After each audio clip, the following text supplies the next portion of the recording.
Hello.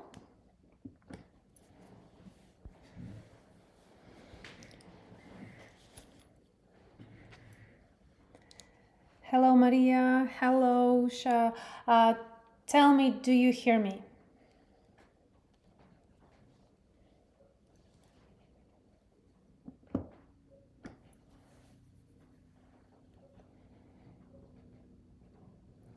Hello, Peggy.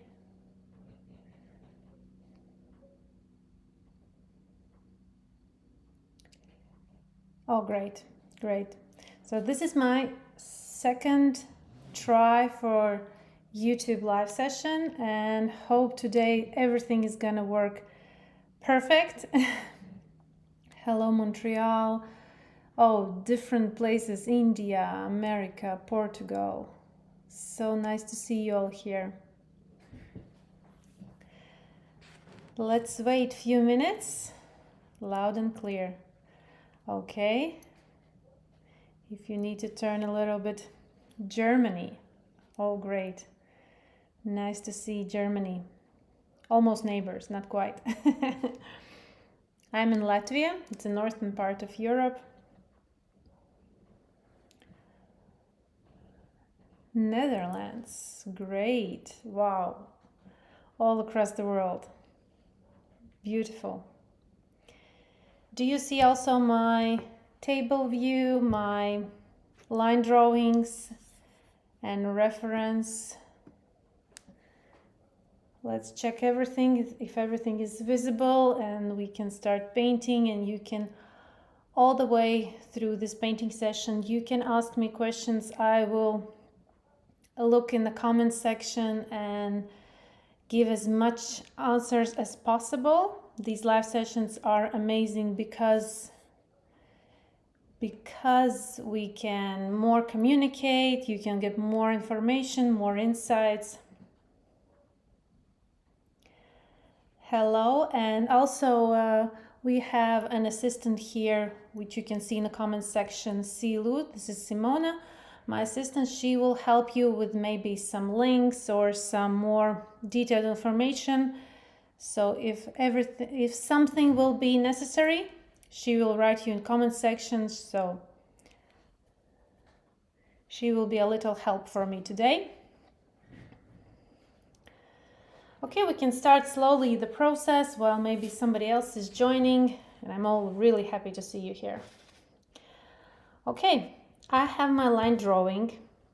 We have two cathedral bells, very beautiful, very vivid in color, and I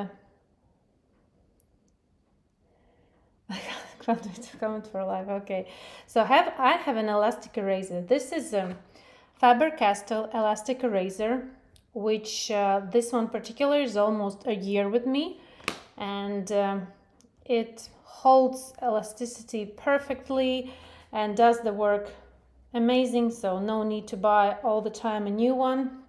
I transferred my line drawing. I also have a helpful watercolor tips and tricks about transferring if you want to know which way better to transfer watercolor painting.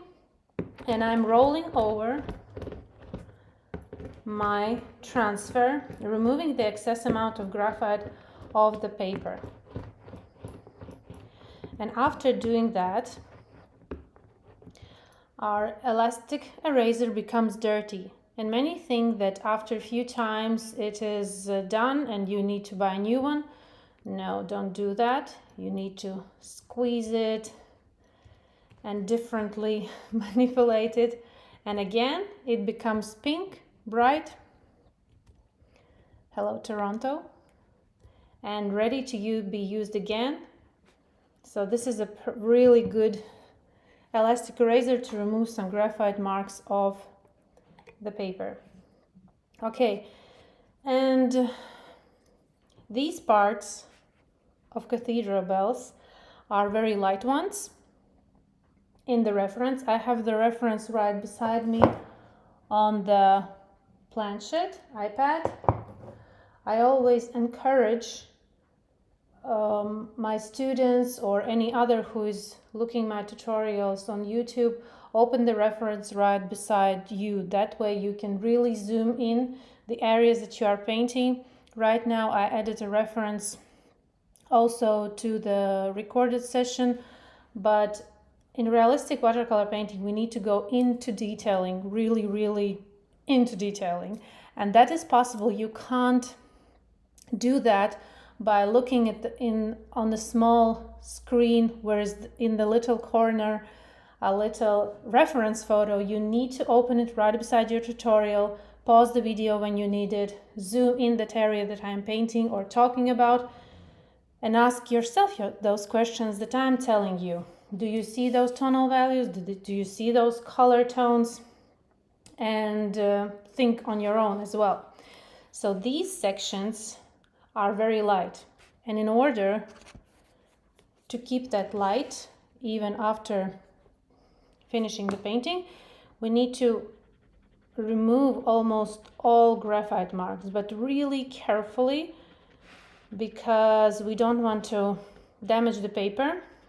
When I'm erasing, I'm holding my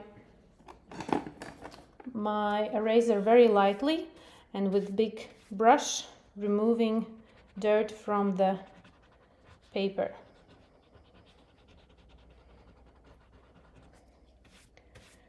Carefully, very accurately. We don't want to ruin something. Okay, that is done. Great. Next thing, we will mix watercolors. I have my color palette right here. I have two water glasses with me, one for color mixing, and that water will become dirty. I will leave it, and the other one is for first watery layers in order to have a clean water. Looking at reference, which colors do we see? Which color tones we need, which pigments we need to pick. I'm adding a little bit of water to my color palette. And let's start with lemon yellow for the upper part of the Cathedral Bell. Adding a very small amount of manganese violet. You can use your violet, just a teeny tiny amount. And also Sap Green. Very light. As you can see, I'm using very small amount of pigments, and almost in all my tutorials I use a very small amount of pigments because I paint quite transparently. It's all about layers. You don't need to make really saturated watercolor mixes in order to make something dark and vibrant. Let's move to the flower, and there I can see, of course, violet color. There's a lot of violet. Taking manganese violet for that. Then I can see their pinks as well. Permanent pink. You can use your pinks. Then what else? I can see their Perylene Violet, a darker, more saturated violet color. And I'm placing on the little corner in order not to mix completely all these pigments, but with brush, while I will be painting, I will be adjusting colors as I go. What else we can see? I can see transparent yellow or some darker yellow color for those contours. That will be nice. Separately we'll add also Sap Green. Also, I also see some very light blue color on those petal edges, but very transparent amount. What brands are being used? I use a mix of individual pigments. I have Winsor & Newton, Schmincke, Daniel Smith, Sennelier, not using here Sennelier. So lemon yellow, manganese violet is from Schminke, Sap Green from Winsor Newton, permanent rose Winsor Newton, manganese violet Schminke, ultramarine blue is Schminke. I like to buy separate pigments, the ones that I will be using. I'm not buying sets because from the sets they're quite expensive and you are not using even half of those set selection. So I buy only those pigments that I'm sure that I will be using. Okay, so I have these pigments here, not very over mixed, as you can see, quite separately. And we can start painting, creating magic on the paper. Picking extra paper towel. Reference, yeah, okay. And I'm placing paper towel on the other one, on the other flower head, so that I can rest my hand easily and not to worry about making my paper dirty or something, leaving unnecessary marks. With realistic watercolor painting, we need a surrounding area clean and neat. You can have a very good, perfectly painted subject, but if the surrounding area will be messy, it will look completely bad. It will not matter that everything else is super accurate and beautiful. So I'm taking the water jar with clean water, dipping my brush, and we will start with the upper part. Applying water, just enough for watercolors to flow. If I lift my paper, nothing is dripping off my paper. As you can see, the water amount. I'm trying to get the right light so you can see. So it's just very small amount for watercolors to be moved. Taking manganese violet with lemon yellow and applying on the edge of that upper part, which is the leaf part of the flower head. I'm not sure how to exactly call that area.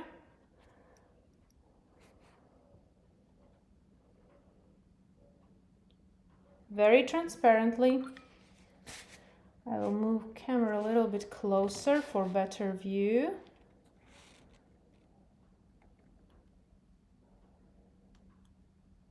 Adjusting this, I think it will be better.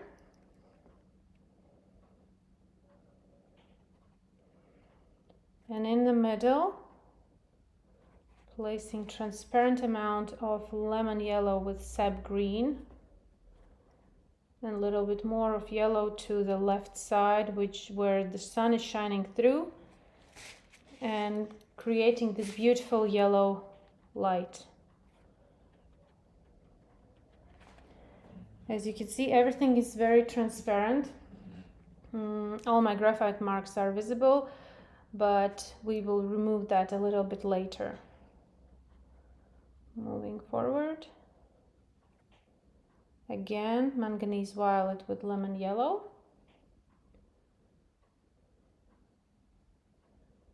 Using round synthetic brush for these first layers to apply smoothly and accurately.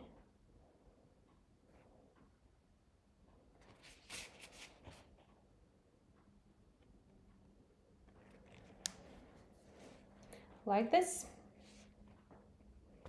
This is first layer, and this is completely okay for the first layer to be very transparent and not very like the reference. You don't need to worry that for quite some time that your painting doesn't look like reference.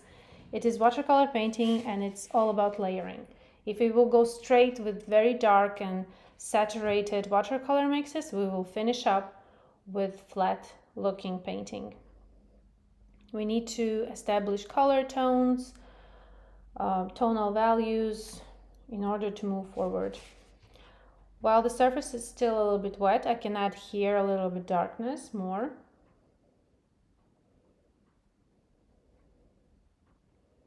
Because it is away from the light source.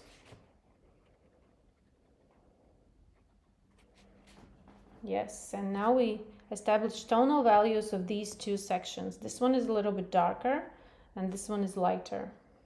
Also, this area here is slightly darker. And I'm constantly looking in reference to notice these changes. I'm not painting from my mind, from my imagination. Realistic painting is almost impossible to be so detailed painted from your imagination, because in real life subjects are very, very rich with details and color tones and tonal values.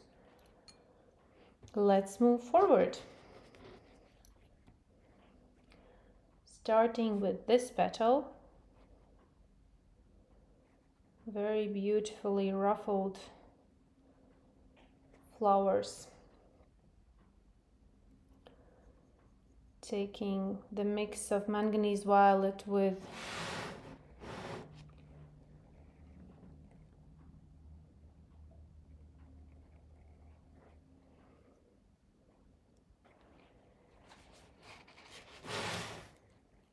and painting here. I'm always starting from the darker area, applying watercolors from the shadow parts and push watercolors towards the lightest part.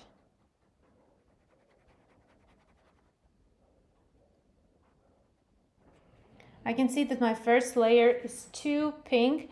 In the camera on the screen, the colors are more looking toxic. In real life they don't appear like that, but I can see still that it's too pink. I don't need to worry about that right now, because later I can go with a watery layer of some blue and it will instantly become much closer to violet. That's the beauty of painting transparently, so you can control the color tone almost in any moment. Skipping a petal, so I'm not disturbing this one. Moving to the next one over here.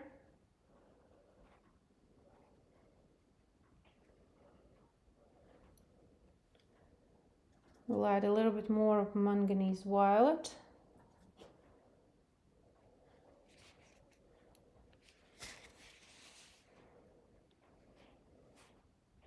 Oh, that's not the right. That's okay. While it's still wet, I can remove it. And applying watercolors. Pushing towards the lightest part.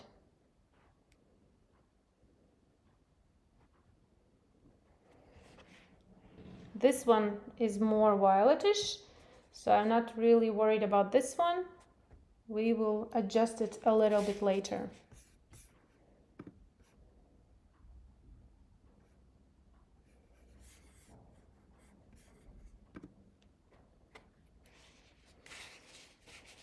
Moving forward. I hope everyone sees everything quite good.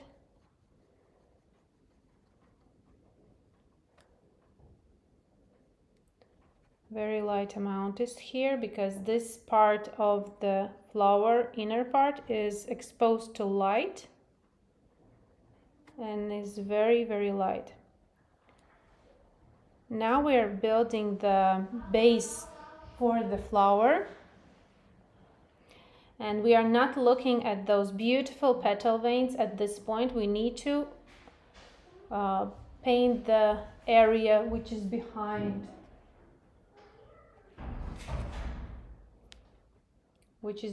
those beautiful petal veins. We need to look more deeper in order. It happens like that what we see first in our subject, what really got our attention, we paint really the last one. water layer and going a little bit darker here. This one is a slightly darker.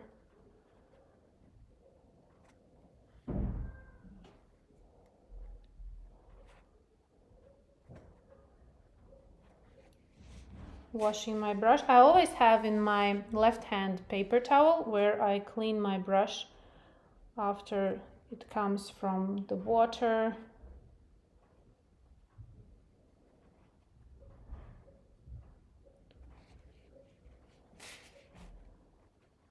Spreading watercolors towards the lightest part.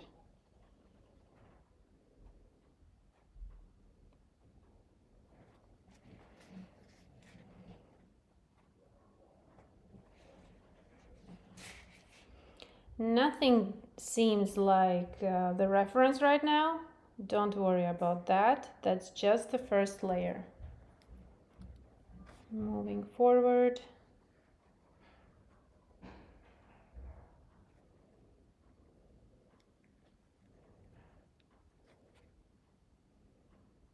Applying watercolors and spreading towards the outer edge, which is much, much lighter.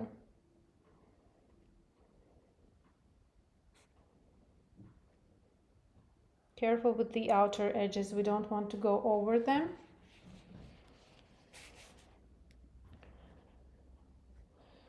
Now we can, oh, we forgot this one little corner, which is also from the upper part.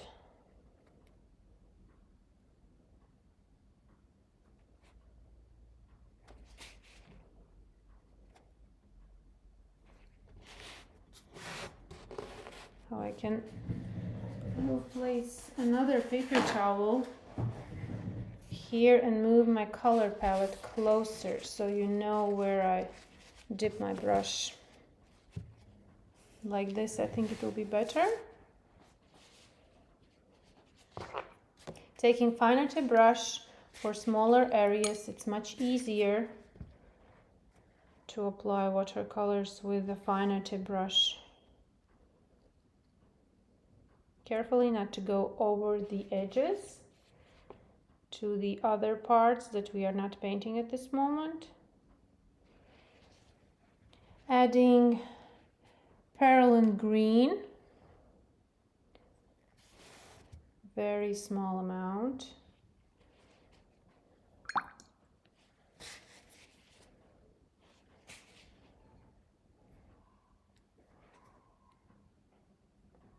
Just a little bit for the shadow part of this one.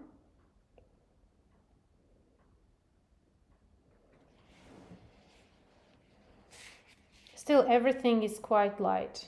We don't need to worry about that at this point. It's better to be light rather than dark. Again, taking round synthetic brush, and let's paint this body of the Cathedral Bell.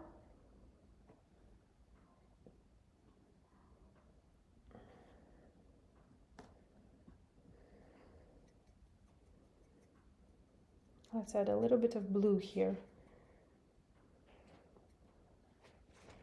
I have Ultramarine Blue also on my color palette, and I'm adding that right here. Removing some excess of watercolors in my paper towel. And again, from the darker area, which is on the right, because the light source is coming from the left, and spreading watercolors where we need them. We're building now the base. We're not going into details, not at all.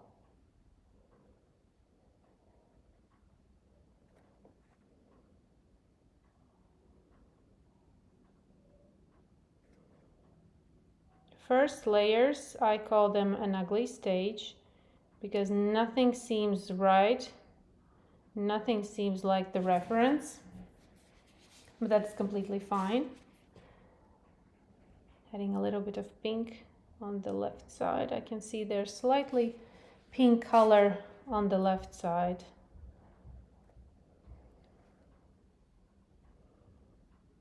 just a little notions of that, and lighter in the middle. What we have this beautiful ruffled edge, adding water.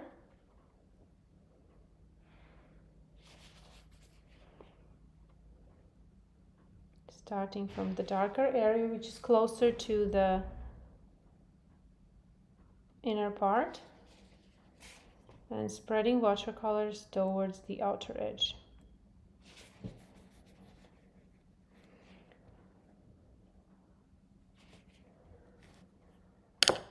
Now taking a finer tip brush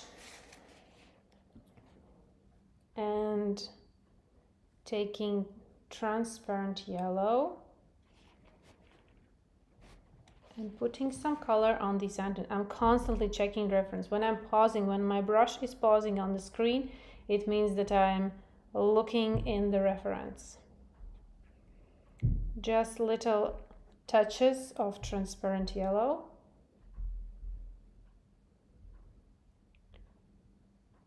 Because there's also a lot of space, very light. And smoothing the applied.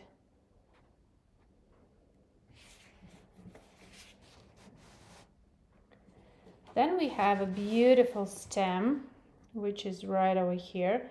And my little tip for you, it's very important to paint stems very thin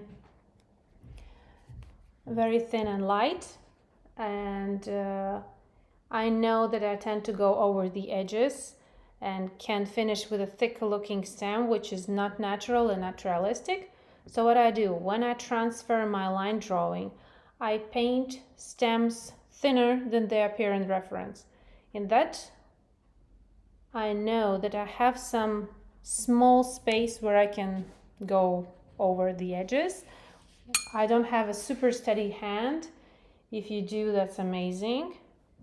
But if you know that you tend to go over the edges, draw that outline of the stem thinner than it is. Adding water, very small amount of water.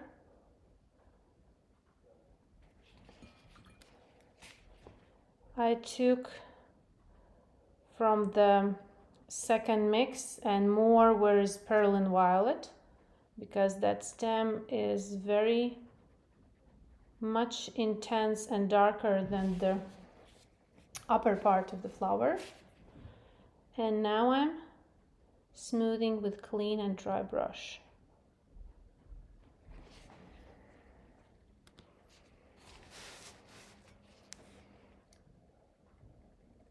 It's just first layers. We're not aiming for finished results after first layers. We're establishing color tones, establishing tonal values, painting the shadow and leaving light. It's very important in watercolor painting to keep the light areas light.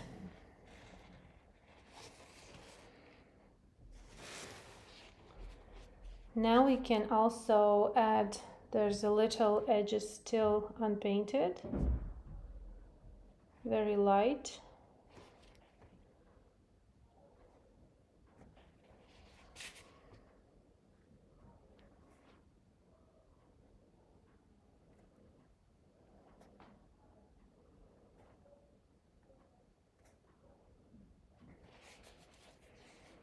And those beautiful stamens,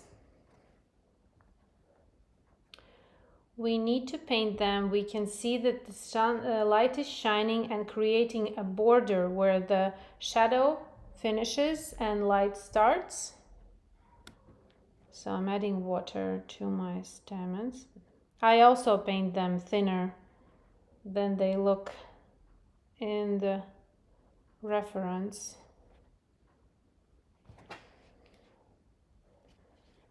Very, very transparent.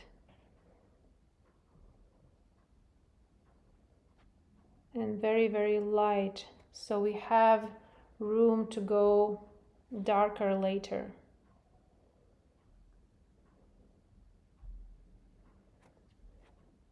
Painting with the very tip of the brush.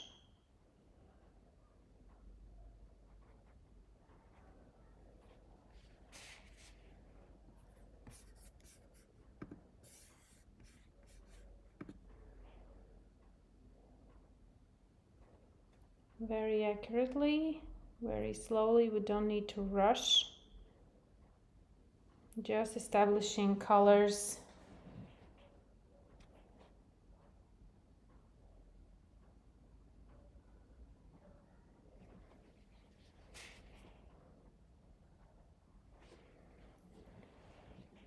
And then there is a darker area which is in between those stamens that is visible, the flower petal behind these stamens.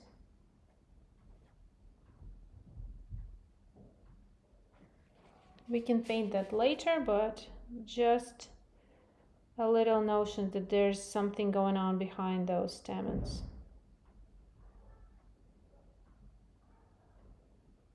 Like this. We will separate them later. No need to worry about that.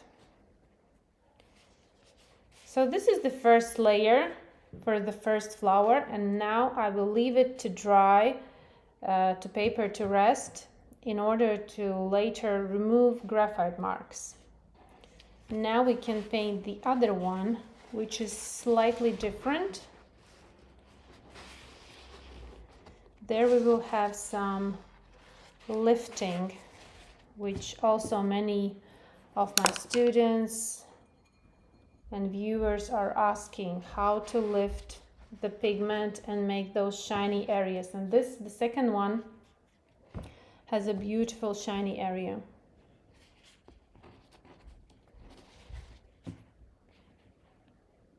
So I'm adding water to the whole surface of the flower, just enough for watercolors to be moved.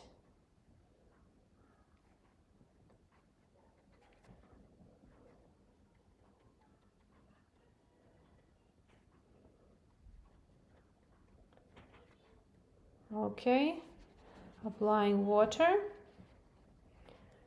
I'm taking the mix of Manganese Violet with a little amount of Ultramarine Blue. And also there's a lot of pigment, pink pigment, and I'm applying it to the flower with round synthetic brush, very big brush strokes, but careful with the edges where the upper part of the flower is meeting. Moving quite quickly in order to cover the whole surface while the flower is moist. And then we have a nice shiny area in the middle. So what I'm gonna do, spreading watercolors, accurately washing my brush, cleaning in paper towel, and lifting watercolors from that area that I need, that I see in reference. And I'm lifting wider area than it appears in the reference, because after a few layers later it will become the right size. Now I need to make it a little, every time I wash my brush I clean it in paper towel and wipe the area. Again, wash my brush, clean it in paper towel and wipe the area that I need. And as you can see, we have a light spots. Greetings from British Columbia. Greetings to you too. So happy to see you all here. So I have a wider area of light on the flower surface in order that later it will become smaller. Now we can paint the lower part of this flower.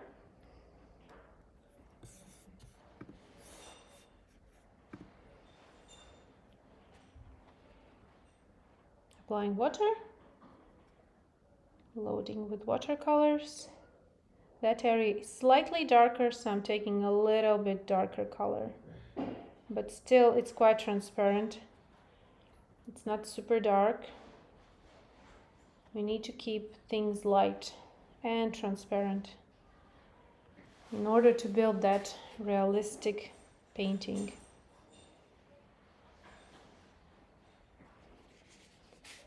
And a little bit of here.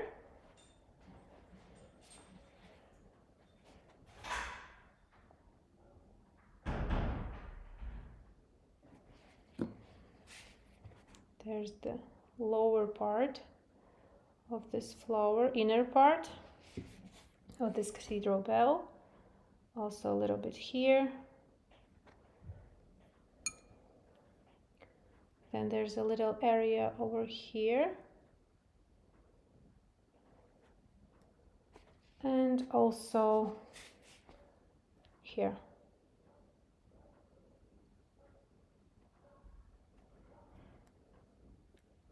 Loading brush with watercolors. And spreading. Carefully painting with the very tip of the brush.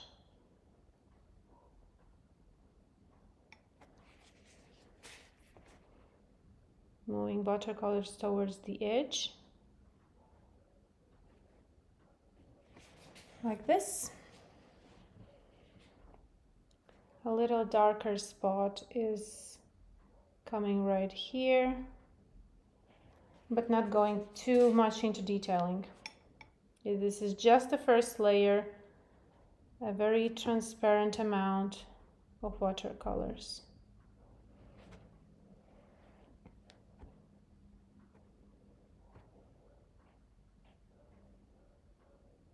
Nothing too detailed.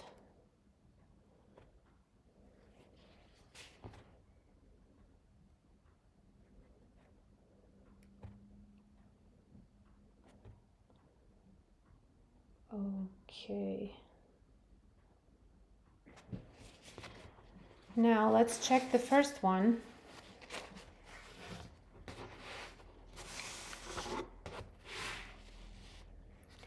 In order to erase after first layer of painting, erase the graphite marks, you need to be 100% sure that it's completely dry. If that will be a little bit wet, a little bit moist, you can damage the paper. Mine is completely dry, and without hard pushing, hard rubbing, I'm removing my graphite marks that are still visible. First transparent layer of watercolors allows us to remove graphite marks. If the graphite marks are visible, the watercolor painting looks a little bit dirty. We don't want that in our painting. Very accurately removing those graphite marks.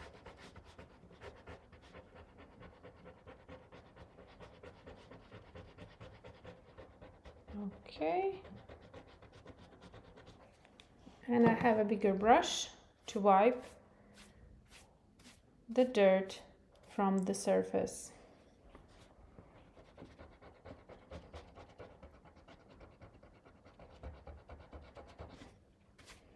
And it instantly becomes cleaner looking. Also some lanterns, very visible ones.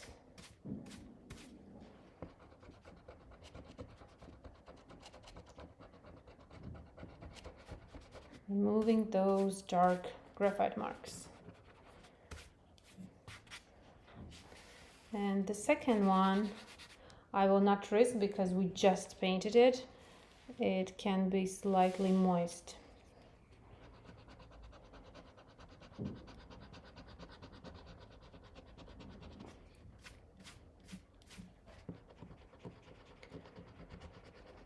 And we can move on with painting the first one. And many artists, beginner artists, know how to do that first layer, know what to do, and they feel stuck after this first layer, what to do next. My suggestion is to start from the shadow area where you feel more confident and more sure what to do. I'm taking Manganese Violet, placing it, oh, you don't see it, sorry, in Ultramarine Blue mix. A little bit more Manganese Violet. And adding a little bit of Permanent Rose. And I'm getting that color that I need for the Cathedral Bell. So it's Ultramarine Blue, Manganese Violet, and Permanent Rose. You can try and mix Ultramarine Blue or any blue pigment with some pink. I think you will also have quite a similar. You need to experiment with the pigments that you have. Washing my brush after mixing. We don't want so saturated. So I will start from the darker area, where I feel more confident. I always continue after first layer from the darker areas. And it is this petal. With the fine brush strokes, constantly looking in reference, checking if I'm doing everything correctly. Still, my watercolor amount is very transparent in order to, so I can control the intensity of the applied watercolors. This one over here has also some darker, beautiful textured lines, and I'm trying to follow those lines. It's not the finishing, but I'm seeing the movement in the reference, how that color goes, and trying to recreate that in my painting. And we have here slightly darker area. Still everything is transparent. And we can add also here.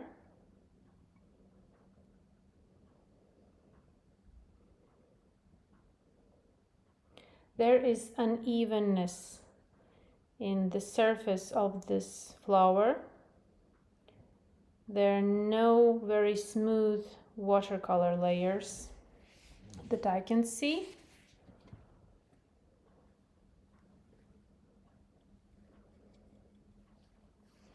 And also here is it slightly darker brush strokes.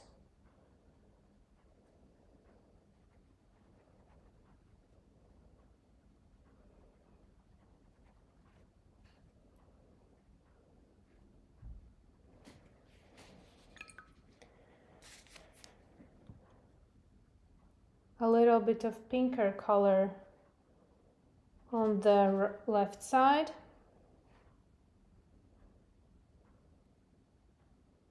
Still everything is quite rough and not so realistic. We're just establishing the colors.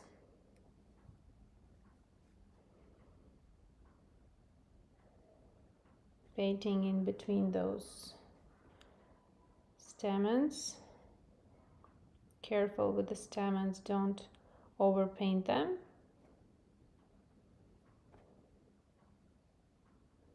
And while I'm adding the darker area in between those stamens, I'm also correcting them if they maybe in some area went over the edge.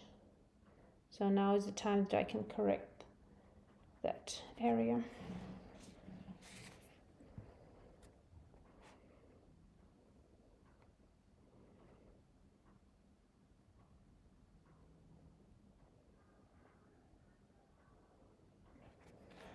Like this.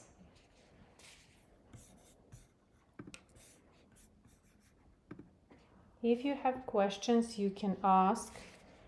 I'm constantly checking the chat. I'm looking in reference and also the chat box to see if you have some questions.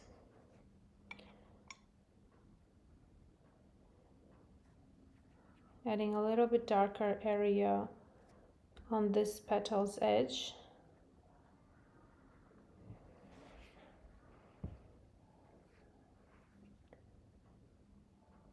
A little bit more here.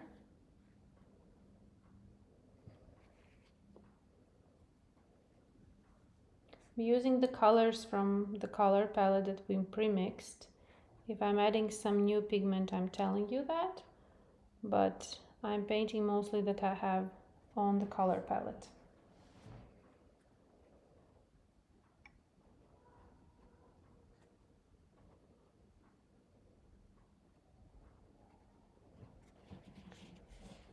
Constantly checking reference. This is like crucial to check the reference, to compare.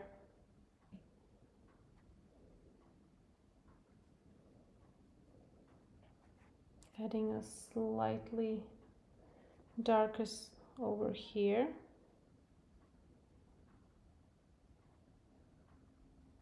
And I'm using now smaller amount of water. As you can see, I'm not watering anymore the surface before I apply watercolors. And this area I can see from the reference is darker than the inner part. So I will add a little bit more to separate that area.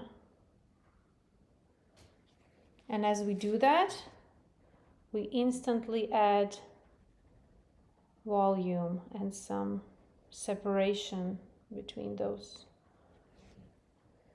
This one looks a little bit further and this one looks closer.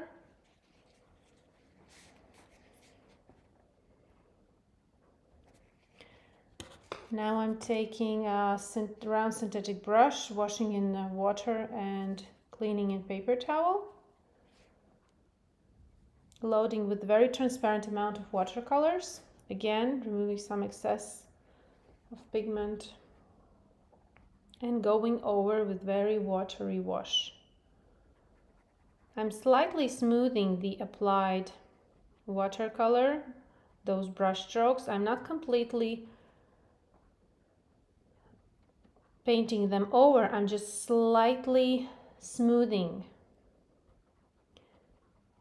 making them go a little bit deeper into the paper, into the surface.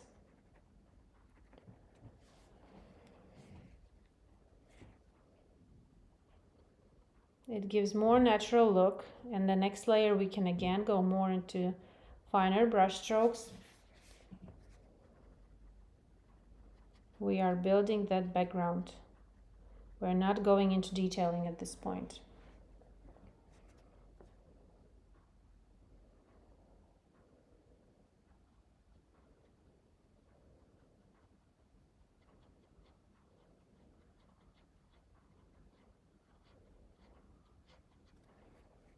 Smoothing, creating more smoother look, but still some brush strokes are visible, finer brush strokes are visible.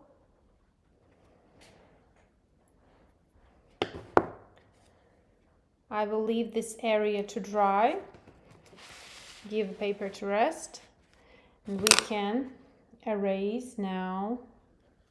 There's my eraser. Okay. Where it went.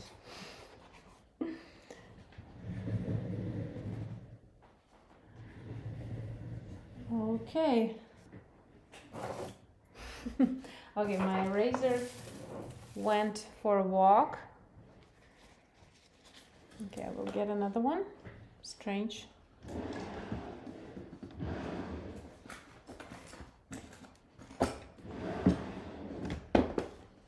Okay, I have another one. And I'm very accurately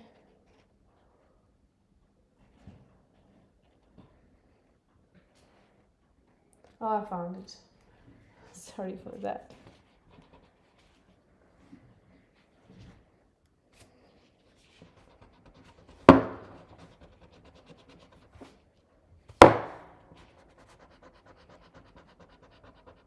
Again, carefully, without any hard push.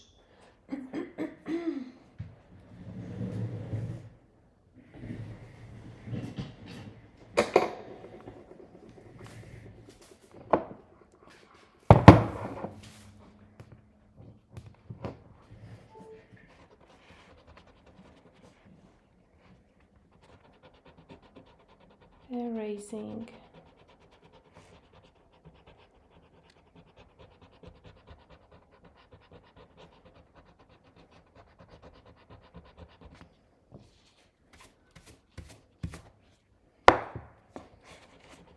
And it again instantly becomes more cleaner as we remove those graphite marks.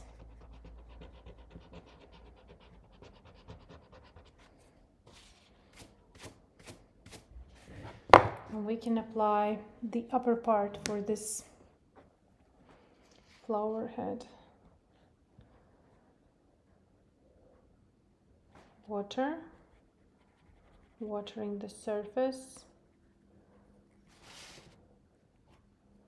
I'm taking lemon yellow with sap green, very light amount. And here we don't have so obvious violet edges like the first one.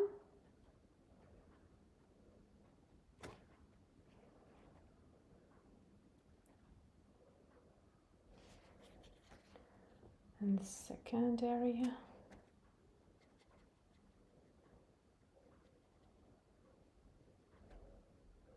Again, lemon yellow with sap green.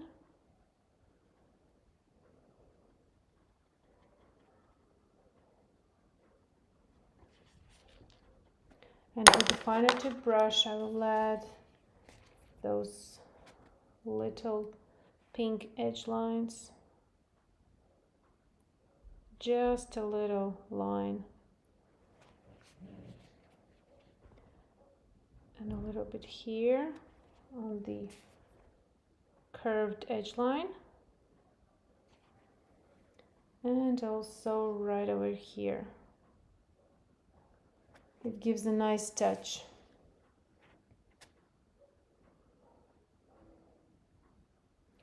Adding a little bit darkness over here. Careful, everything is done transparently.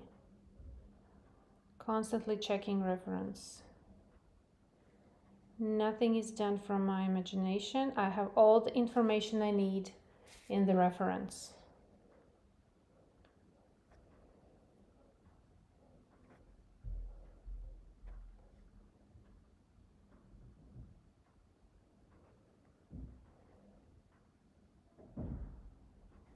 Okay.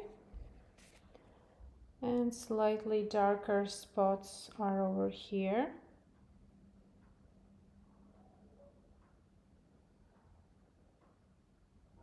That is, I added to my lemon yellow and sap green mix a little bit of Perylene Green. And also right over here, going straight with watercolors because the area is so small and we can add smooth layer also without watering it before.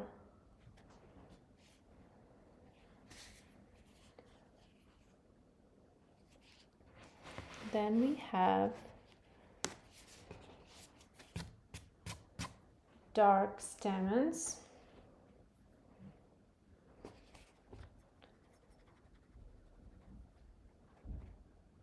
I'm also going straight with watercolors.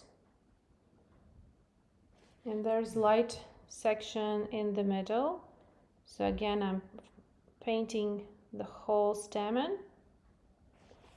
Washing my brush, cleaning in paper towel and wiping the area in the middle. And you can see it instantly became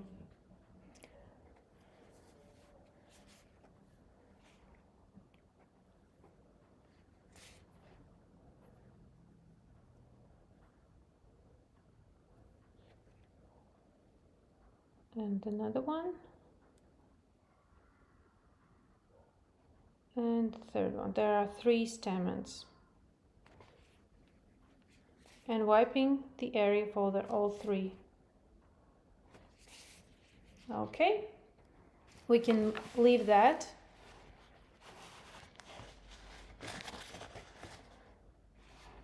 and get back to the first one. It is dry and we can continue with next layers.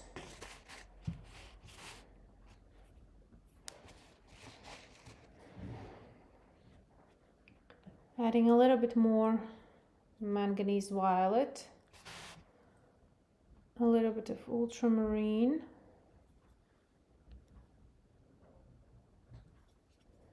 and Permanent Rose.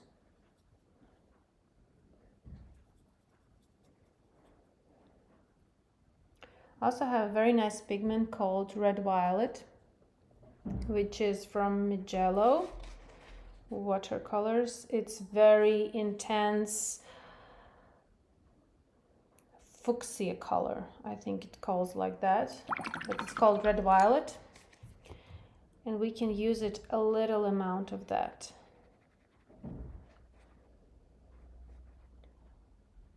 And carefully add finer brush strokes in the darker areas.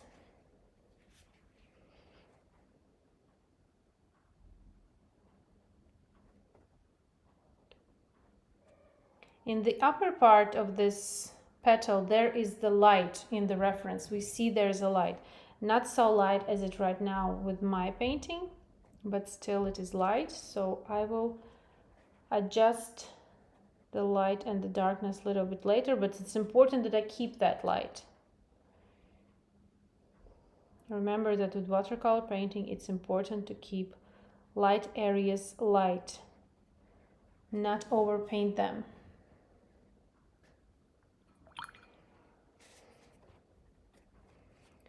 There's a beautiful shadow over here.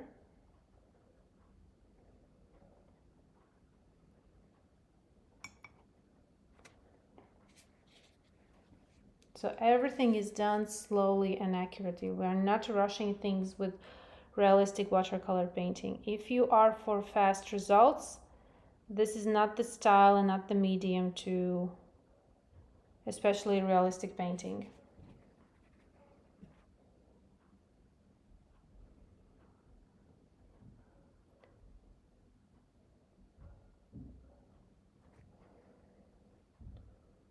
A little bit darkness right between those stamens. And smooth the applied layer.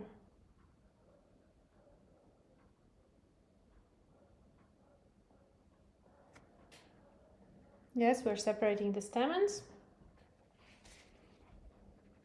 Great.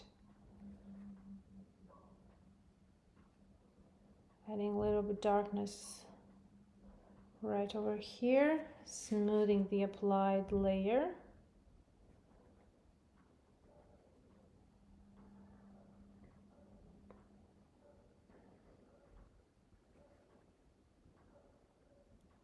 Smoothing so we have a gradual transition from the darker area to the lighter.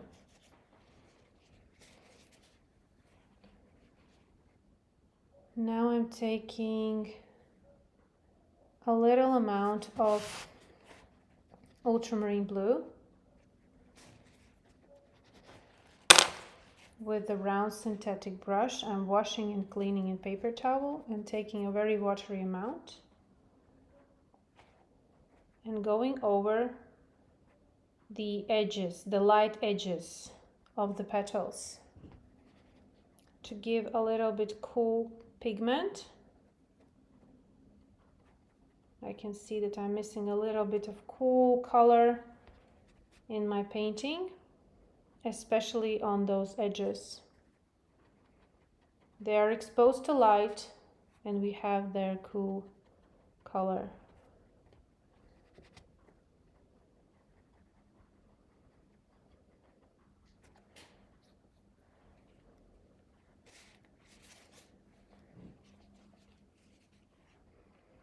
Also a little bit of here. Marie's writing, wow, it's coming along very well. Yeah, but still we are not really past over the ugly stage. When I was just beginning, I was so confused of this stage of painting. I felt that nothing is working out and everything looks awful, and it does at some point. But now I trust the process. I trust years of practice, and I know that I just need to keep painting transparently and everything will work fine, just fine. Just trust the process. And as I go, I add a little bit more to that part, the upper part, but we need to keep that light there. A little bit more here. Now I'm comparing each petal one with another, which is darker, which is lighter. There's the darker part. And going down. Smoothing. Don't forget about the smoothing just as you applied watercolors. Then I see a little bit darker area right over here. And with constantly looking in reference, I always remind that to my students. The more we look, the more we start to see. There are some areas that in the beginning I wasn't noticing, but as I look, as I explore more deeper and deeper, I start to notice, oh, there's another detail.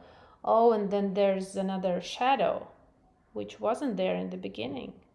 It's just that our eyes work like that. Firstly, they see an overall, and then they start to go into detail, more detailed observation of the subject.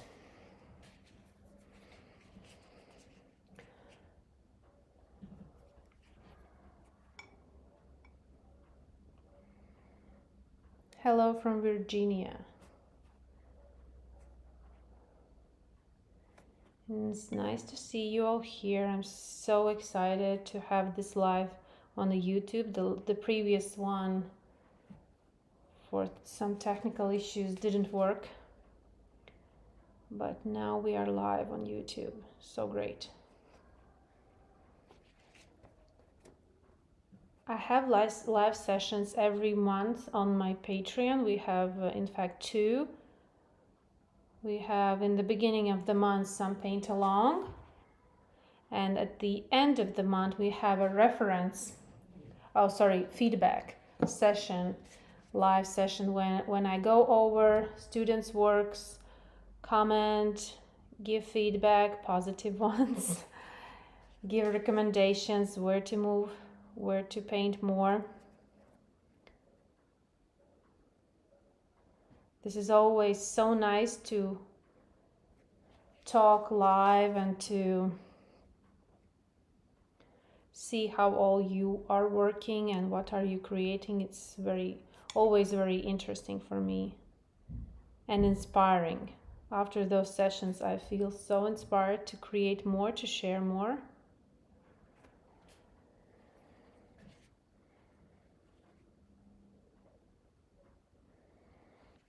Yours is a hot mess.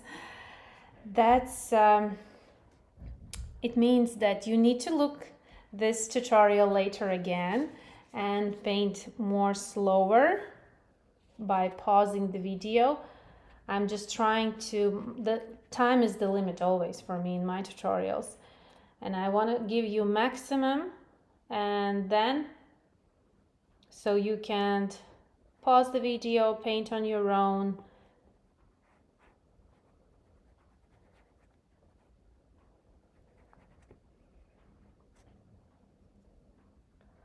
There's the darker edge lines where the petals are separating. I'm adding a little bit more of manganese and ultramarine.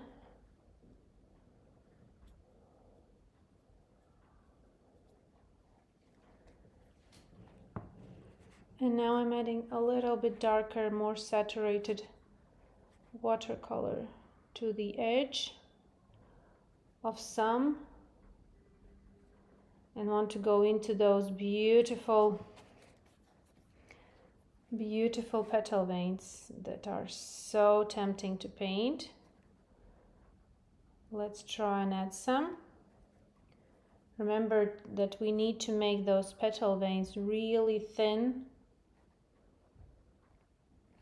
Painting with the very tip of the brush.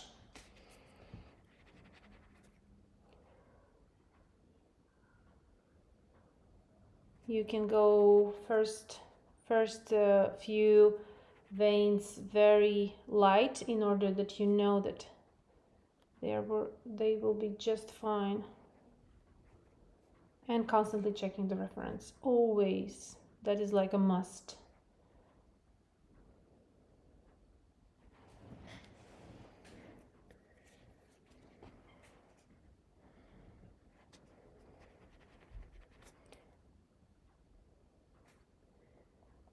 Some more accurately, slowly.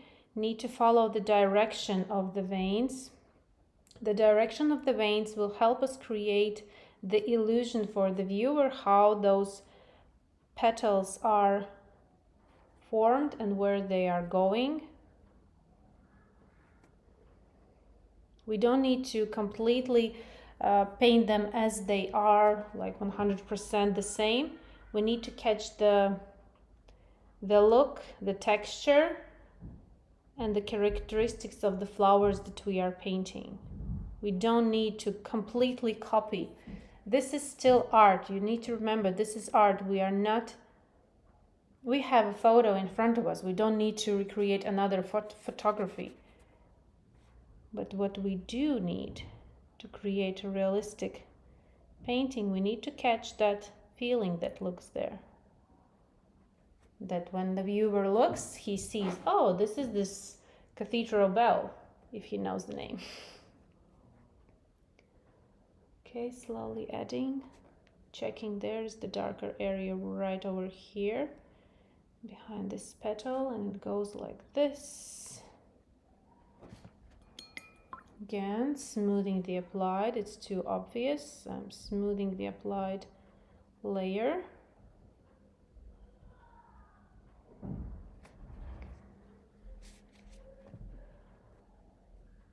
And some more, very thin.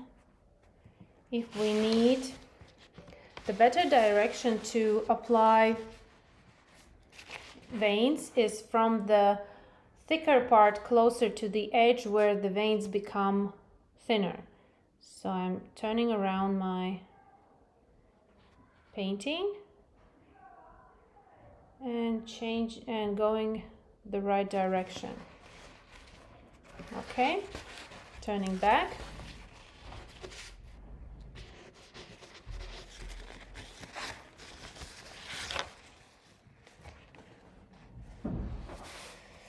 What I see now that really is messing the whole thing, that these stamens are very light. So what we're going to do, we're going to take a transparent amount of watercolors and paint these stamens darker to that point where we see the light is starting. Let's see how it will work. These ones. And what we see, that instantly these stamens went deeper into the painting just because we added some shadow. Great, it works.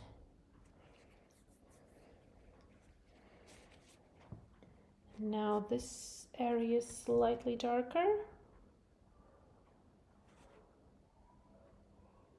Comparing, now I'm more into comparing stage when I'm looking at each section and comparing one with another. For example, let's compare this area with this one. Which is darker? If we look in the reference, this area is dark and this is dark. This, in my painting, this one is still very, very light compared to this lower part. So we will add a little bit more darkness in order to make it the way it should be.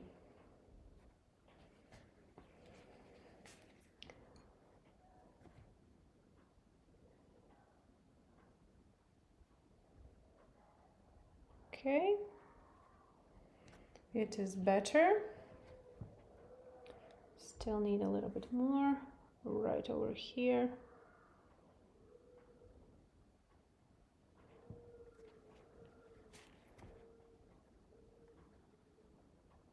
And more pink color at this corner.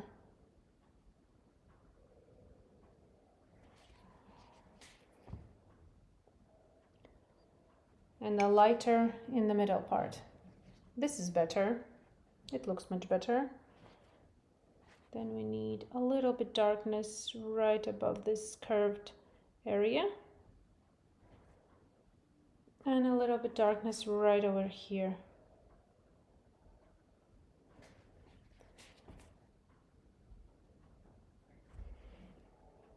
Then we need a little bit darkness right over here.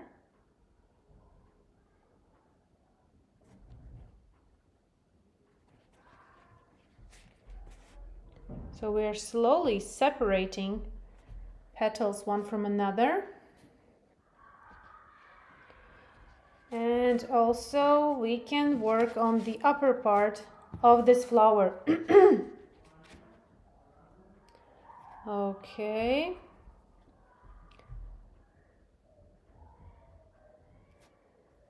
Let's paint this edge, which is more to the pink and violet. I will not be painting completely those veins of this upper part. I will create the look that they are there. It's because it's super detailed and it will ask for lots of time, but with little brush strokes I'm creating the illusion that there's something going on, that there's some kind of light more and some darker areas, and with little brush strokes I'm moving from the darker area towards the lighter area.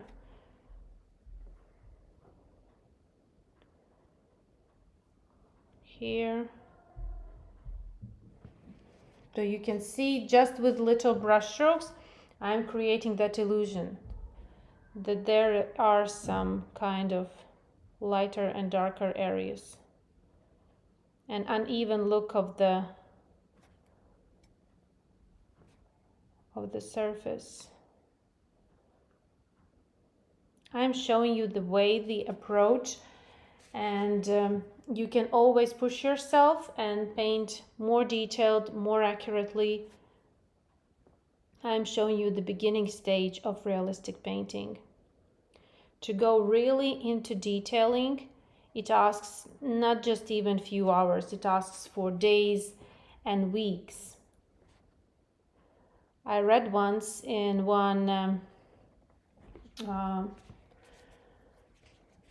rules of the exhibition for realistic painting, there was said that if you are painting your work in size of A4 paper less than a month, please don't bring your work to this exhibition, because realistic painting is really about super detailing. And what I'm showing you is just the beginning, where you need to explore your abilities, your painting skills, and patience. With realistic painting, it's all about patience, how far you can push yourself. So this is, I'm showing you the approach. My paintings are not super detailed, but still you get the idea how to proceed, how to paint.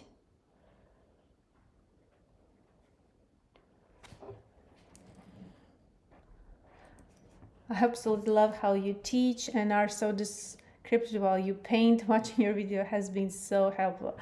Oh, thank you. I really love what I do. I really love to share and to help you in order that you can paint by yourself. I really enjoy all of your support, no matter it's students or followers or viewers. But I don't want you to stick with me for the rest of my life. I really want you to also learn and be able to paint by yourself. Slowly adding details to the upper part. Again, everything is super transparent. And slowly moving.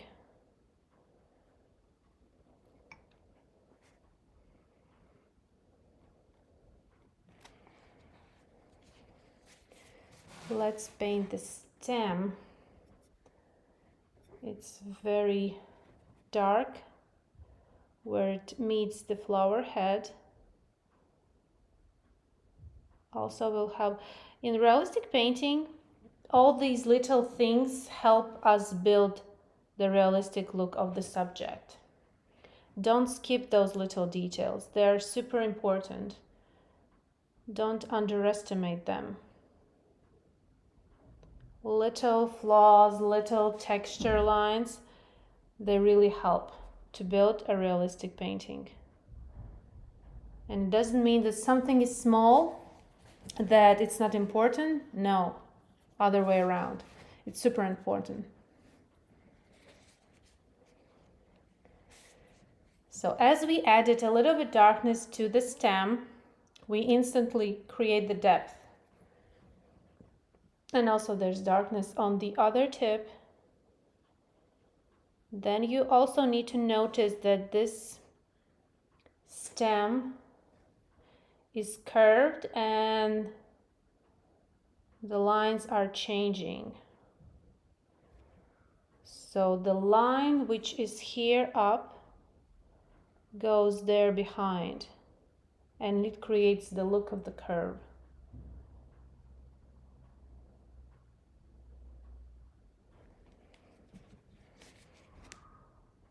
Okay, painting, smoothing carefully, and this curve, this turn in the middle is the lightest one,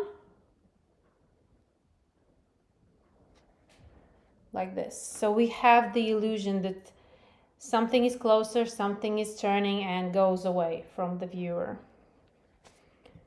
Let's paint a little bit more darker edge line for this one.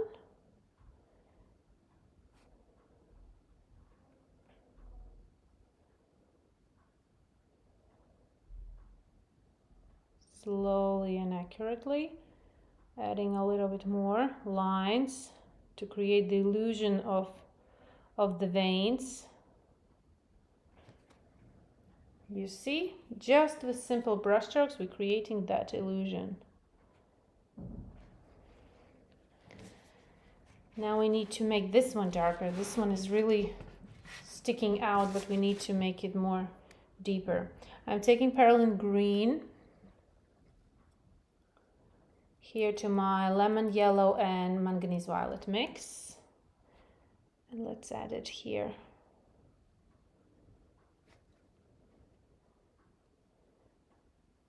And as we add it, we are again creating depth. Also, there's the little tip I haven't painted yet.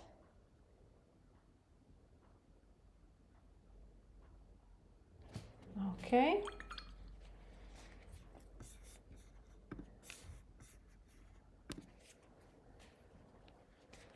How are everyone feeling?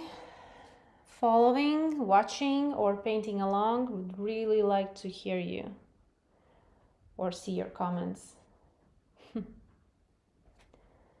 And accurately over here, also creating the illusion of those veins, but not quite painting them. Smoothing.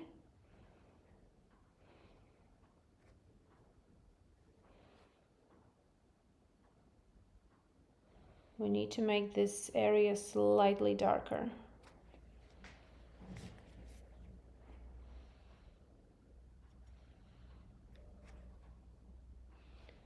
Then this tip is a little bit dark. I'm taking Perylene Violet to my color palette a little bit more for some details. I need it here, some darker edge lines of that upper part. this and like this.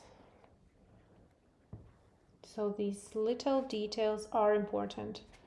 Oh, and I see, again, the more I look, the more I start to see. There's the line, darker line in the middle. Very unnoticeable in the beginning.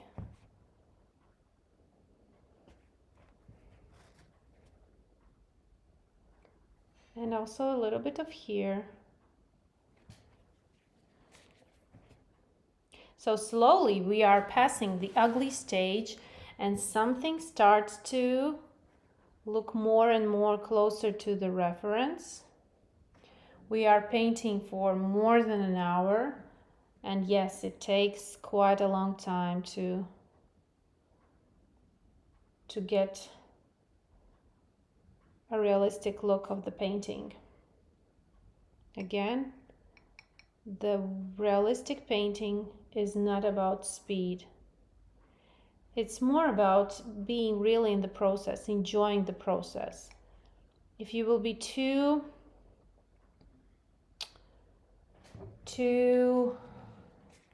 concentrated on the end result, you will feel so frustrated and will not be able to paint so many details.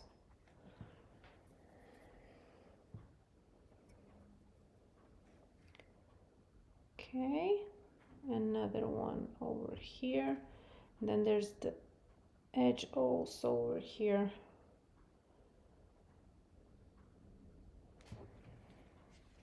A little bit more darkness to this part. I added to Perylene Green a little amount of Manganese Violet that I have on my palette.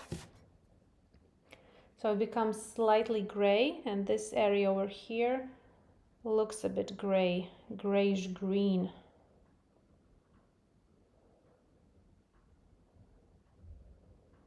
It's darker, it's much darker than the front one. This hour is flying by, very thrilling. Okay, time is passing literally really fast. I'm not sure if we will finish the second one. We have some work for this one as well.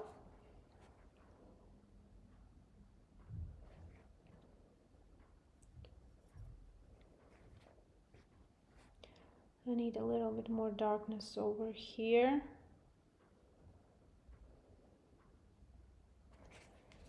And a little bit smoothing.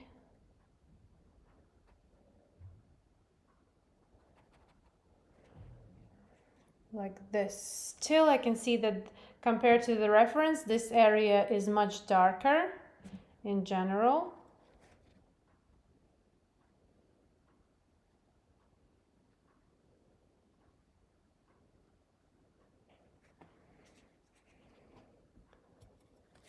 Going over, adding some darkness, and it instantly becomes better. Let's paint these lanterns.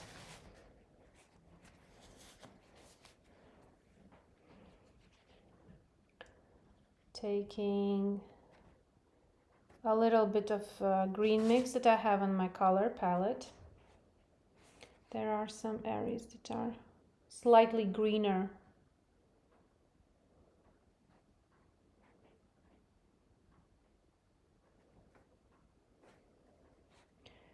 The layer and the watercolor amount is very transparent that I apply to these lanterns. Then there's a little darker areas as well, adding some touches, separating where there are some middle parts for the lanterns. Also tip. Again, I'm not going into super the same as I see in my reference. I'm showing you the way, and you can go definitely more into detailing. And then we have a lighter part of the stamens closer to the outer edge, but still just behind those anthers there's a little more darker. So what I'm gonna do is with the little brush strokes add a little darkness to the stems closer to where they meet the anthers.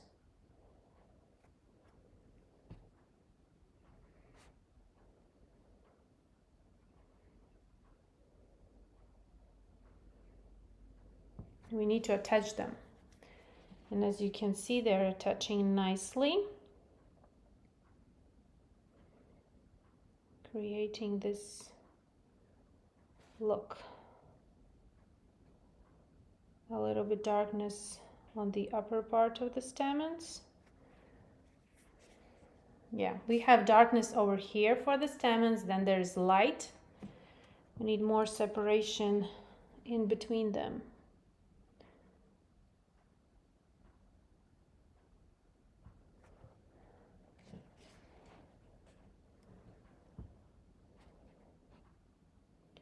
A little bit more over here.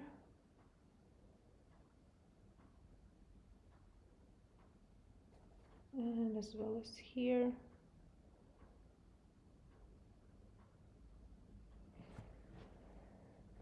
More and more details are being added. With watercolor painting and realistic painting, especially if you are painting very transparently, you can go on and on. There's like no stopping, no ending, just because of how much we can achieve with the brush and with very fine brush strokes. My ending, my finishing is the time. I can't make tutorials for my students that last for 20 or 40 hours. But that is how long you can paint even a small painting, to make it super realistic, in order to make it really stand out. Going more into comparing and detailing. There are still some areas that need some improvement, some visible improvements. For example, this one here needs a little bit more darkness. Right? Also, right over here. Now I'm looking at the overall look of the reference and adding details that are start to notice more.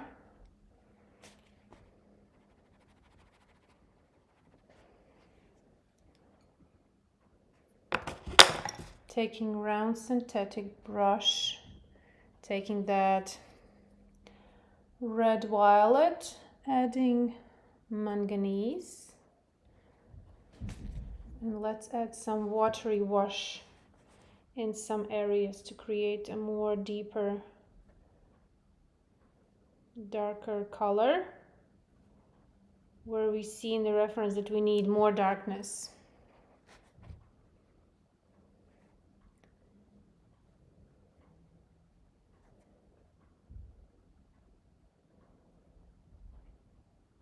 Really concentrating on the painting so I can show you as much as possible and still make it in normal timing.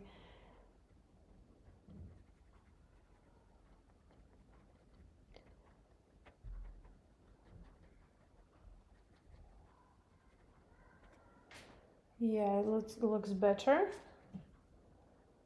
I couldn't help but pick up a brush and continue. It's looking better. I'm taking my time. Working with less wet is easier.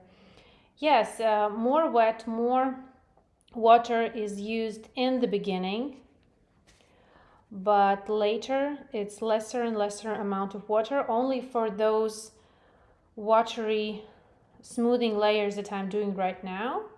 But otherwise it's quite dry. I'm painting quite dry. Want more darkness to this one. Beauty needs more darkness in order also to make it more realistic. Separate this area from this one, and also on this side there's some darkness where it is slightly curved. Also here.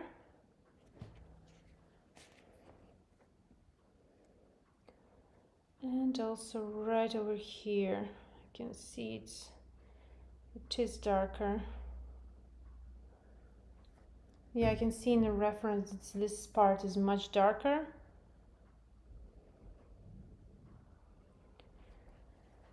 But we can leave it now to rest and work a little bit if you are still able to work or watch on this one. We are painting 1 hour and 30 minutes. That's amazing. That's amazing. And we can work on this one. Let me change the reference on the screen. Are you going to save this live or not? Yes, I will. I hope that I did everything right and it will be saved. I will remove the reference and add another one.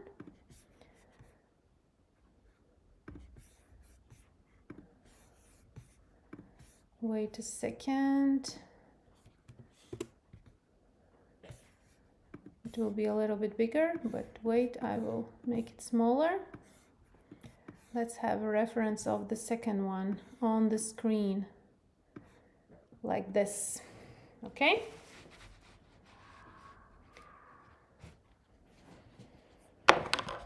And let's work on the second one. I will work a little bit faster so we manage. This live will be very long. Next time maybe I will choose something more smaller in order to make it. Okay, let's start with that beautiful body of this flower where we need to keep that beautiful light. Going with light brush strokes. I have still visible graphite marks underneath, and they are like guidances of those areas that I'm painting.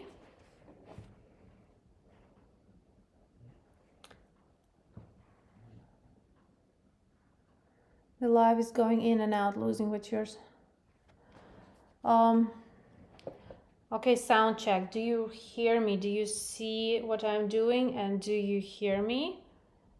I want to hear from you.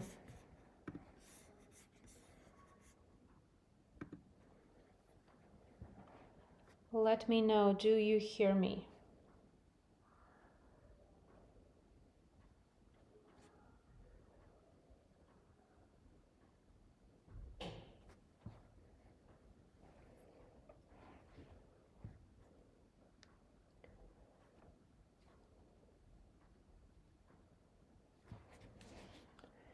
Yes, I hear you, Laura, great. I hope that everyone else who is still with me at this hour also hear me, and I'm painting the second one. Here's normal, great. So happy that it's... So as you can see, I'm adding very, very transparent and very small thin brush strokes to this body of the flower. And leaving the light area unpainted. Still moving quite accurately and slowly in order to not mess things up, because I'm now a bit in a hurry to finish the second one as well. Let's go crazy and try to finish 2 flowers in one in one live session. And slowly this light area,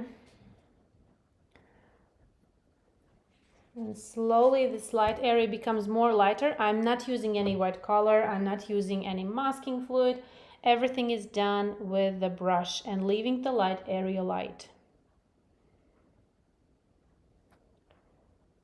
As you can see, the brush and brush strokes can do magical things.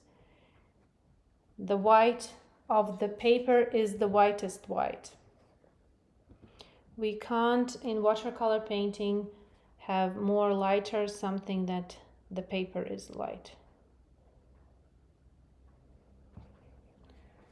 And here I really want to show you how this shiny area is done. You see it is getting more and more shinier just because we left the light and now building contrast around it. And as I said, we need to keep it wider. We need to keep it wider in order, now that I paint and I apply layers, it becomes smaller and we will finish with the amount of light that we have in the reference. If in the beginning I would left the light as it is in the reference, then towards the end I would had no light at all. So always keep the lighter area wider than it appears, especially in the beginning,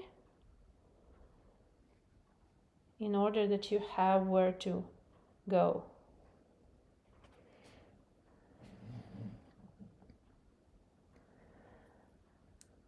Perfect sound. Great, great.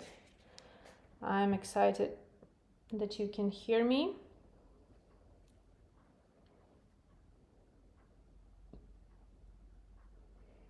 Adding a little bit darkness on the upper part.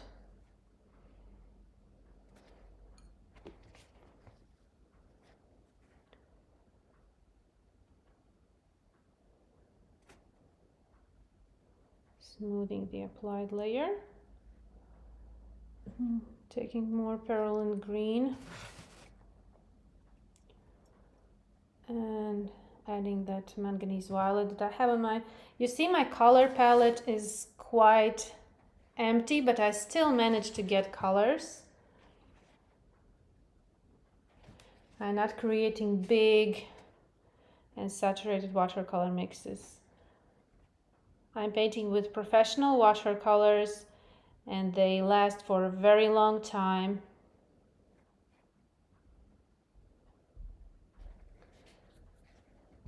Just because the professional watercolor pigments are very rich with the pigment.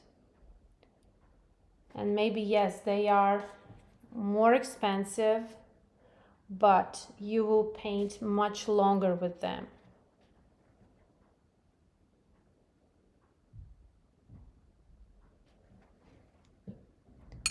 Do you have any tips for paintings on cold pressed paper? It is the only one I have. With a cold pressed paper, it's a little bit more textured, more rougher. It's not so smooth as hot pressed paper, but you can also paint realistic watercolor painting on cold pressed paper. For example, I will show you. Today I just finished this agapanthus, and on a cold pressed paper it would be harder to paint because of all those little details. But for example, for the agapanthus, I finished the trumpet. And this one is quite big and smooth watercolor layers. You can paint this, for example, on a cold pressed paper. The more detailed the subject, the more detailed the painting, it's more harder on a cold pressed paper. On a hot pressed paper, it's very smooth, the surface is super smooth, and you can go into detailing like crazy. Like this one here is quite detailed. This one here is also quite detailed, and on the cold pressed paper it would be harder.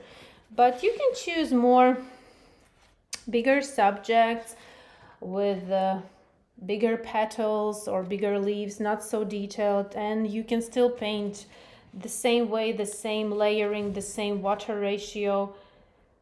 It's just a matter, I think, more of the subject. Not super small, not super detailed, but still you can paint quite realistic with a cold pressed paper. Let's add darkness right over here.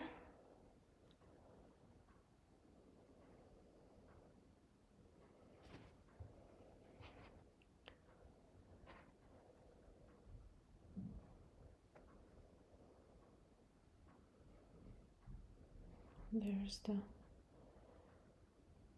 and smoothing the applied layer.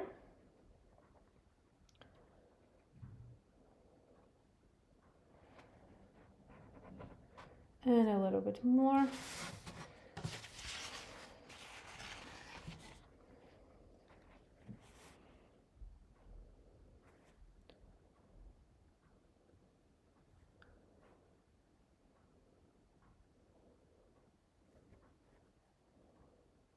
A little bit darker on the upper part, and then there's lighter in the middle.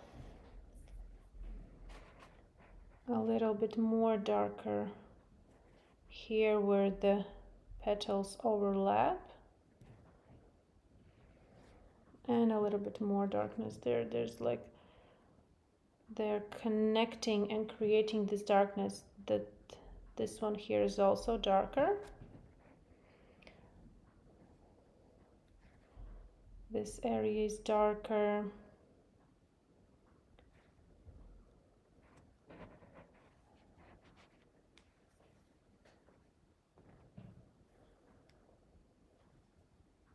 Yeah, with the cold pressed paper, it's more think about tonal values, smooth transition. Don't go into very detailed process. You can get quite frustrated with cold pressed paper just because it is textured. It's more,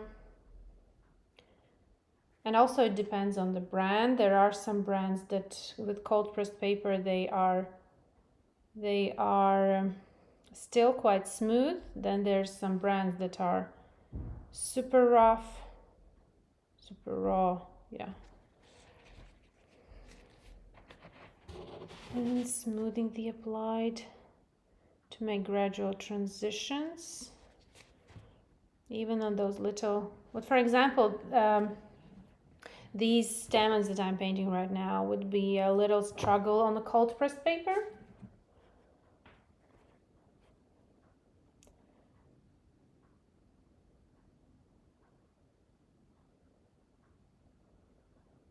Okay.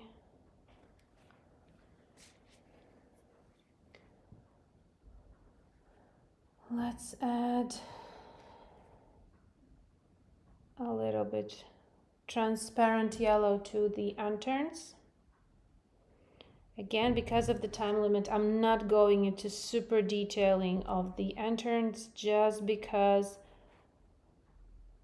I want to finish and I have a time limit, of course. We can't paint here all night, but still want to show you as much as possible. You can continue later on your own. The live will be on.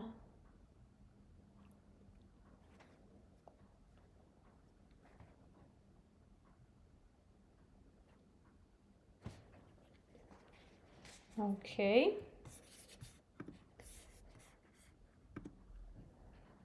Now let's paint the upper part a little bit more, adding Sap Green to my color palette, and lemon yellow as well.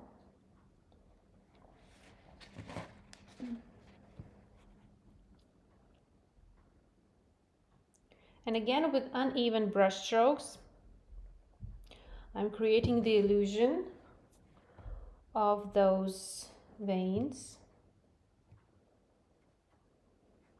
And on the other side as well. And now my brush is more, not straight, but more horizontal to the surface. And I'm painting with the side of the brush to create these uneven brush strokes. And it helps create the texture and the look of the upper part of this cathedral bell.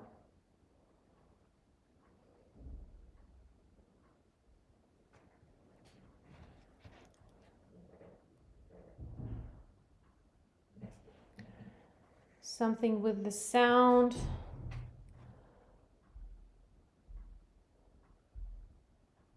Somebody's struggling with the sound. I hope the recorded version will have no problems with sound and you will be able to paint maybe later. A little bit of... I don't see any announcements that my internet is going off.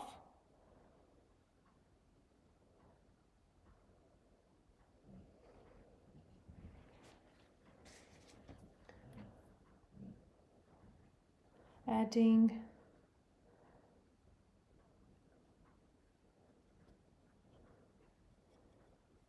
Perylene Violet to my color palette. Lori, all is good here. Oh, I'm glad that you are not experiencing some connection trouble.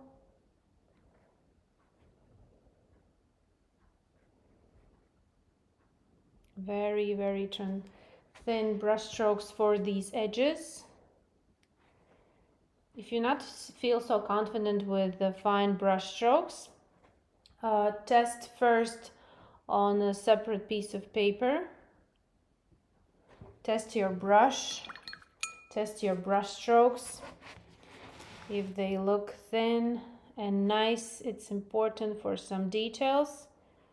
Yeah, a little bit harder on the cold pressed paper, but the hot pressed paper should make those beautiful thin lines very thin and very nice looking.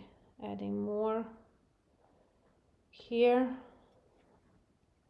Again, comparing, and I see that this part still is much lighter than it should be.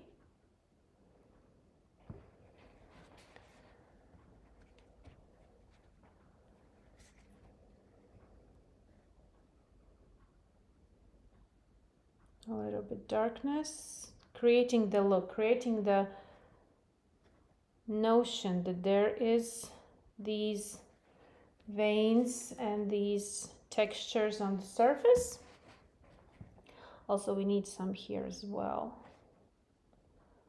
Not everything is super light here.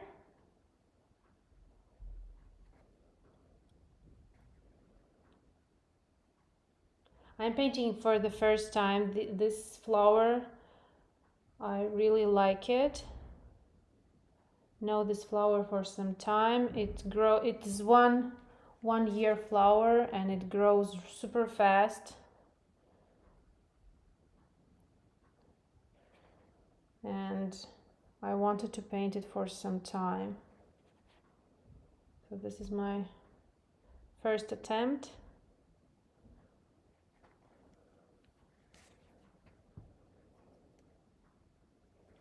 And a little bit more darkness again over here, comparing and seeing that I need still some darkness.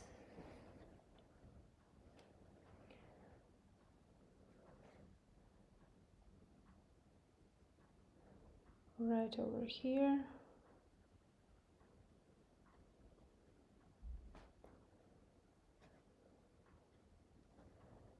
And this one here is also a little bit darker. Also, closer to finishing, I'm zooming out my reference where I have both flowers, and I need to compare also both of them, not just separate sections of the separate flower, but I need to compare them as in one composition. Now I'm also zooming out the painting. Let's move a little bit closer and check the...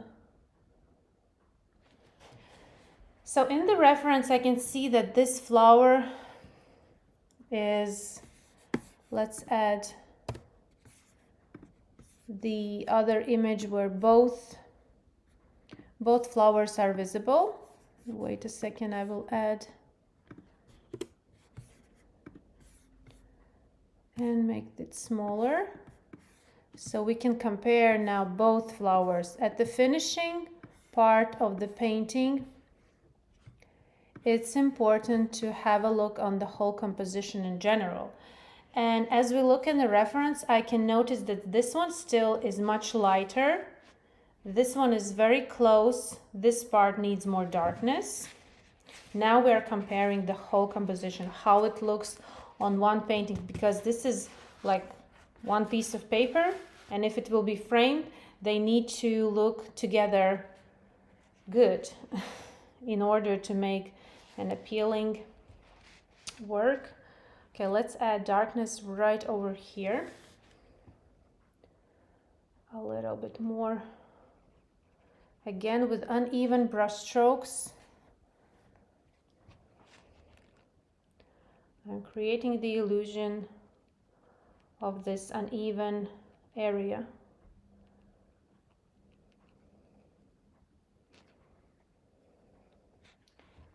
More darkness right over here. Nice.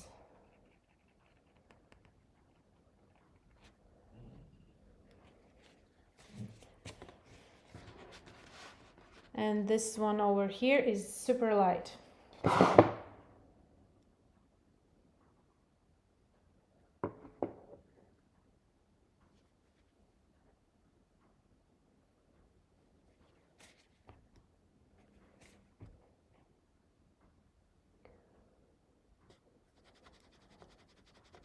Comparing the reference, and let's add more right over here.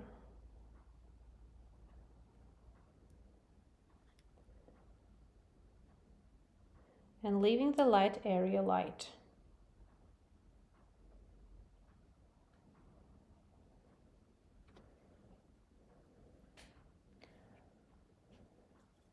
Adding a little bit of red violet, a little bit of ultramarine blue, and more red violet.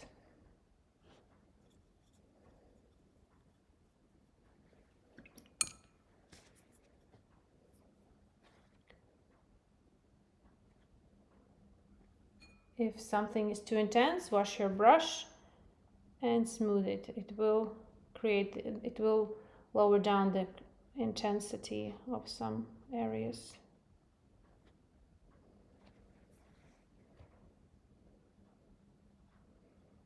More right over here.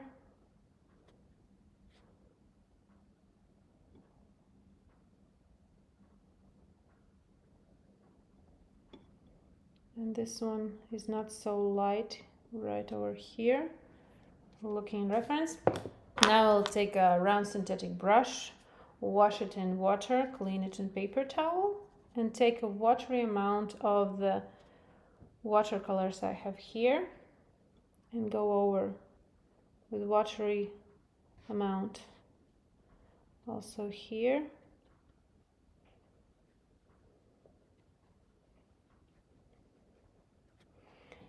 And we'll take ultramarine blue, small amount of ultramarine blue. And where we have a light area, go very transparent amount of ultramarine blue. The light area is cool, and adding blue pigment helps us improve the coolness even more. If you have manganese blue, it's a very nice pigment for light and shiny areas. It's more vivid than ultramarine blue. Let's add it. Nice touch. Maybe you don't see it quite well in the video, but it is very nice.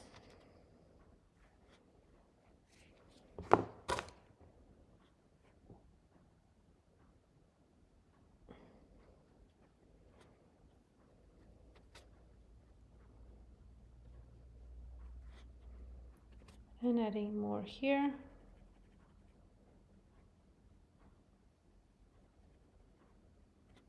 And we are getting more vivid the second one as well. More darkness to the lower part.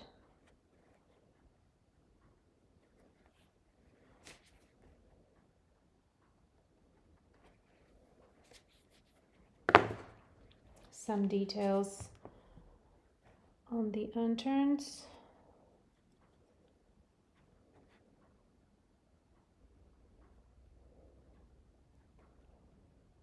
I'm really speaking lesser because I'm concentrated on finishing.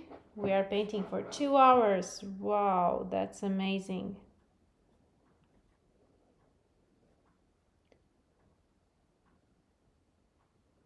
A darkness right over here.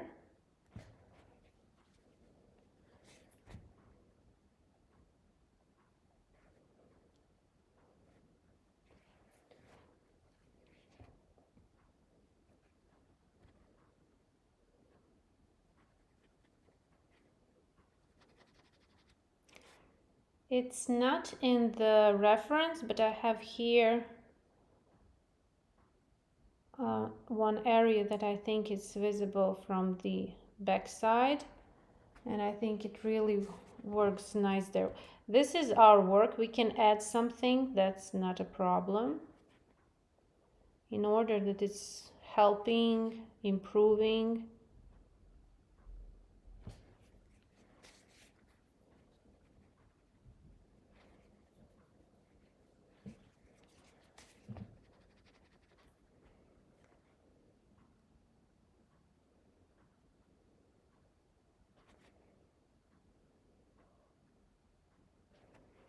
Okay, I'm adding finishing touches because this live will never never end.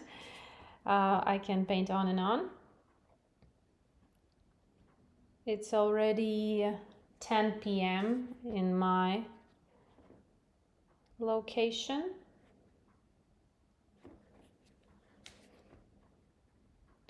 So we are keeping the light. Everything is in places. Can add a little bit more. Some lines are going over the lighter parts.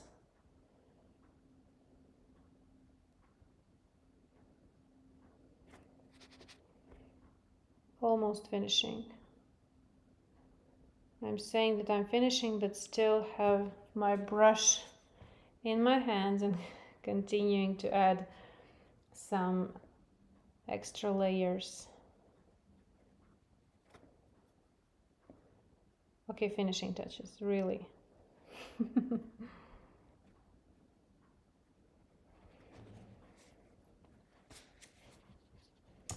If I look at the reference, I want to add a little bit more, sorry.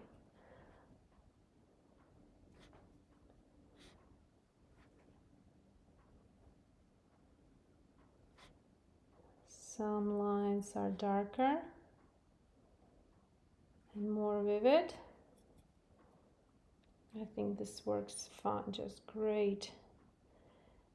You see, we can always go darker. At the end, adding more contrast is so fun and so pleasantly nice, but don't do that in the beginning. In the beginning, we need to build the nice background, nice touches, but not the details. The detailing is done at the end. It's very important.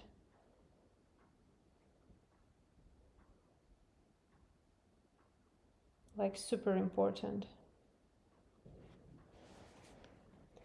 And we can add details on and on. It's just a matter again of the time. If you feel in some point stuck or not ready to paint more, take a break, go for a tea, go for a cup of coffee, go for a walk, and then come back and paint again. You will have a more fresher look, and you can add more details.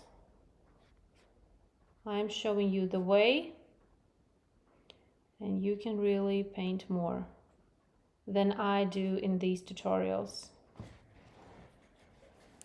Thank you for having the picture to the side, really emphasize the colors perfectly. It really helps to see so much better how to process the colors. Maybe a lesson on how to do that sometime. lesson about colors, I guess. I hope I understand. What I do recommend is I always give access to the references, and you can open them beside the tutorial and zoom in, zoom out. I have my reference right beside me all the time, checking and looking and noticing some details, because for the overall look that we have now on the screen, we can check some contrast, maybe some tonal values of the whole composition, but we can't see details. For example, how to see them. It's so challenging to know which color to put in the bottom layers. Yes, that is challenging. It comes with a practice. You need to look over through those details, like go deeper. Don't put attention to the details, to the veins, to the spots, because that is the main thing that catches our attention in the first place. But we need to look deeper behind those details. Yes, we need to go deeper. For example, now as I'm talking, I noticed that this part over here needs a little bit more darkness, more contrast. These stamens right over here need a little bit more darkness. It's about training the eye, training the eyesight to look behind those details. I know it is challenging, but it's all about observation, noticing, looking, constantly looking. In the beginning, our eyesight just shows us the overall look, and the more time goes, the more we spend on looking, the more we start to see. A little bit more here, contrast.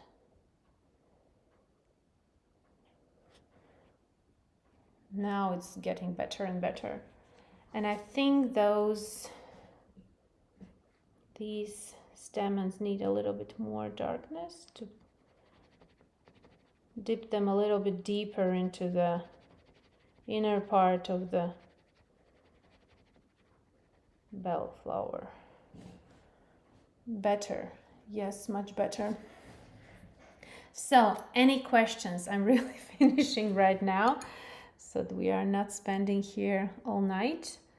Maybe while I finish some last brush strokes, you can ask questions. You can ask questions.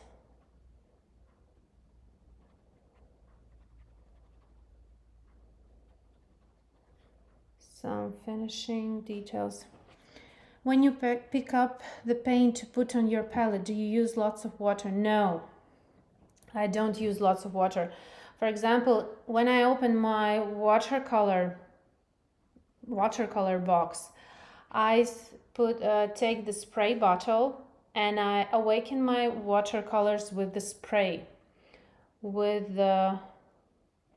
water, just lightly, so that it's much easier. Watercolors are awakened then, and it's much easier to mix watercolors that I need. And on my palette, in the beginning of the tutorial, you see all the time that I dip my brush in water, and what I have on my brush, that is enough for mixing watercolors. Just a little amount.